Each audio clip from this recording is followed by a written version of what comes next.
Hello বন্ধুরা, আমি এখন আছি ধুলিয়ানের শ্মশানে। তো তোমাদেরকে একটা জিনিস দেখাচ্ছি আমি।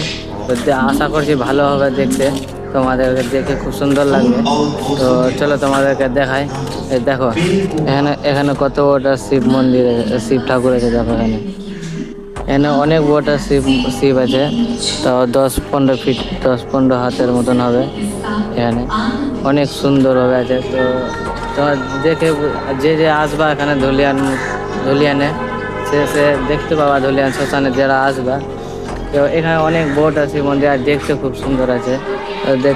দেখে নাও, শ্মশানে যেদিকে একটা মন্দির আছে রাধাকৃষ্ণ না কিছু, এদিকে সব। এখানে একটা ছোট শিব মন্দির আছে, আর এখানে একটা কালী মন্দির আছে। এদিকে ধুলিয়ান শ্মশান। এই যে দেখো, এখানে শিব ঠাকুরটা আছে। একটু জুম করে মুখটা দেখায়। দেখো, দেখতে পাচ্ছ কত সুন্দর শিব ঠাকুরটা আছে। তো আশা করছি তোমাদের ভালো লেগেছে ভিডিওটা। তো ভিডিওটা ভালো লাগলে লাইক কমেন্ট শেয়ার করে দিও। আর কোথায় থেকে দেখছো কমেন্ট করে দিও। হ্যাঁ, ধুলিয়ানের লোকগুলা তোমরা যদি ভিডিওটা দেখো তাহলে কমেন্ট শেয়ার টেয়ার সব করবা।